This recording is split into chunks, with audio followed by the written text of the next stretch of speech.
വണ്ടിപ്പെരിയാർ കേസിൽ കട്ടപ്പന കോടതി വിധിയിൽ പ്രോസിക്യൂഷൻ നൽകുന്ന അപ്പീൽ ഹർജിയിൽ കക്ഷി ചേരുവാൻ തീരുമാനിച്ച് പെൺകുട്ടിയുടെ മാതാപിതാക്കൾ.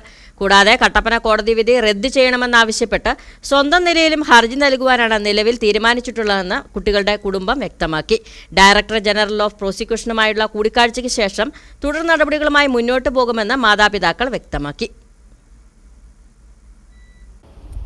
അതെ, നമ്മൾ ഈ ജഡ്ജിമെൻറ്റ് നമുക്ക് അംഗീകരിക്കാൻ കഴിയാത്ത ഒരു ബുദ്ധിമുട്ടാണ്. അപ്പോൾ ആ രീതിക്ക് തന്നെ പോകാനാണ്. അപ്പോൾ അത് റദ്ദ് ചെയ്തിട്ട് അവനെ വീണ്ടും അറസ്റ്റ് ചെയ്യണം, ഈ FIR നിലനിർത്തിക്കൊണ്ട് വീണ്ടും കേസിന് പോകണമെന്നാണ്. അത് വാളയാർ കേസ് അങ്ങനെയാണ് നടന്നുകൊണ്ടിരിക്കുന്നത്. ഇപ്പോൾ നാളെ നമ്മൾ വരാനായിട്ട് സർക്കാർ നിയമിച്ചിരിക്കുന്ന വക്കീലിനെ കാണാനായിട്ട് പോകുന്നുണ്ട്, പ്രോസിക്യൂട്ടറിനെ.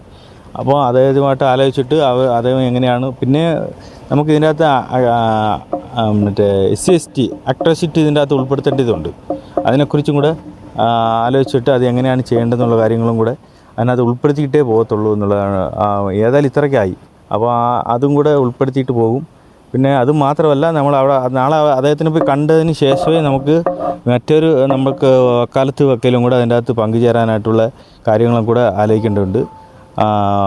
അതിൻ്റെ തീരുമാനം കൂടെ പൂർത്തിയായിട്ടില്ല, അതും കൂടെ തീരുമാനിക്കേണ്ട ഇനിയുണ്ട്.